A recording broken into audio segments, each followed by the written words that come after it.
So I'm going to start by telling my story.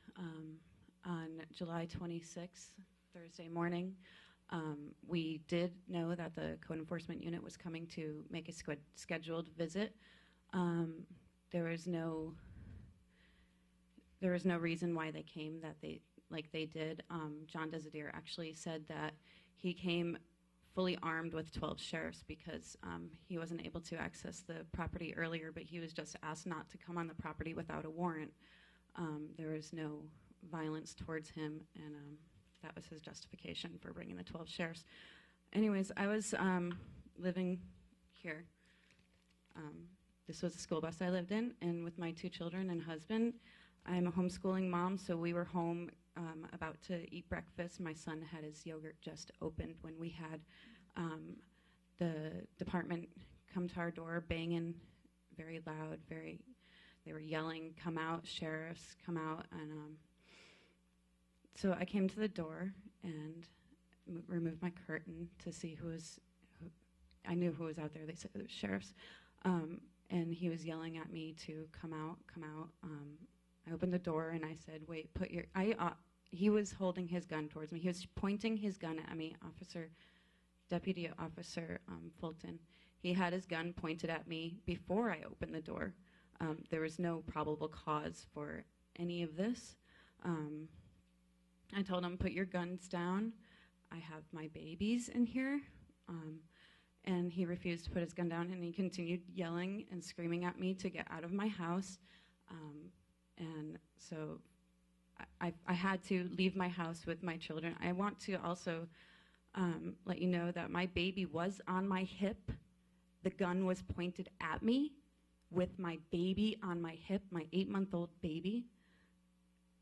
And my almost 5-year-old son was standing behind me to witness this. This has completely traumatized my family. I've moved from this residence because of the trauma and because of the lawsuit that ensued, suing everybody that lived on that land.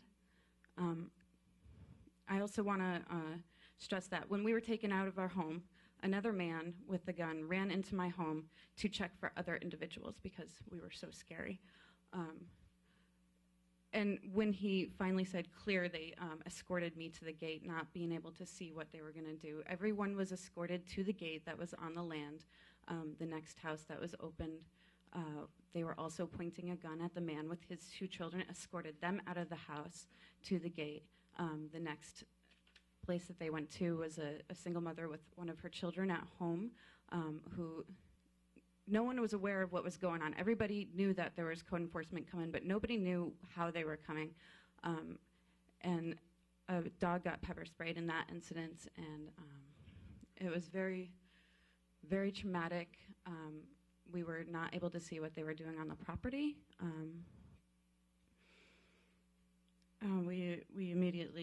I left with my children so that they didn't have to witness any more of this. And we immediately got the story out to CLMP. And I don't know what else to say. I feel like this is dangerous, horribly dangerous, that these people are coming to our properties, where we're renting, where we're living, the way they are. It's completely unacceptable. Unacceptable. And I told the people on the board at the meeting Friday that I hold them all accountable for this. And I'm going to hold everyone here accountable for this.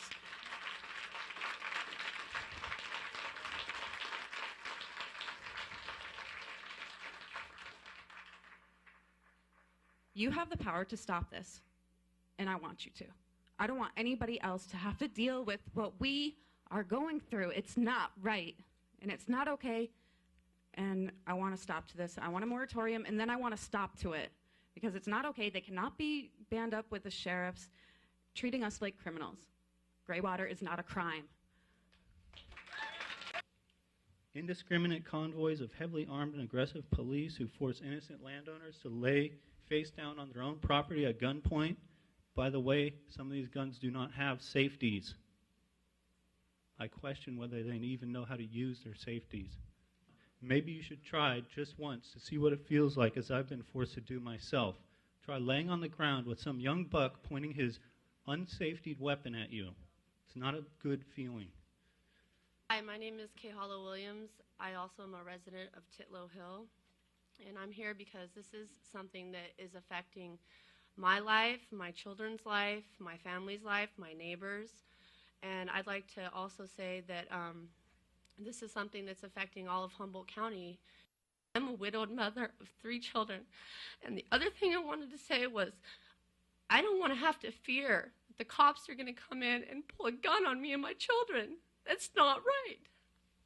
It's really not right. And I'm out there by myself, you know, and I've felt that, what that girl said. And if you're a mother, you know what I'm talking about. And I'd like for all of you to consider the fact that how would you feel if your home where you live at, where you're comfortable at, came into threat of not being able to live there any longer? Well, I'm not going to give you my real name because I'm afraid to. Because I've seen retaliation when people are too critical of the county. So we'll call me George. So from the bottom of my heart, as a patriot, as an American, as a citizen here, I say this. You guys are fired.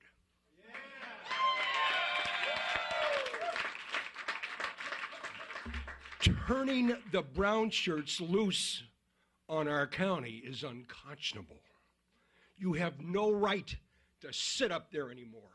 Nicole Devine. Thank you. I'm speaking for the women and the children and all the men here. They matter too.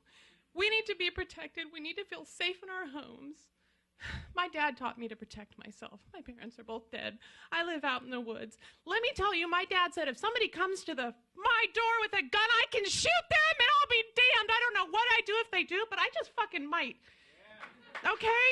And I want to protect all those women out there too. And I saw one of my neighbors and I said, I need your number. And I didn't mean to help hang up a picture. I meant when people come to my door to threaten me, I need to be safe and you need to make us safe. It has nothing to do with the code enforcement, and the marijuana is separate. You need a code enforcement who has nothing to do with law, and we need to be safe. No guns.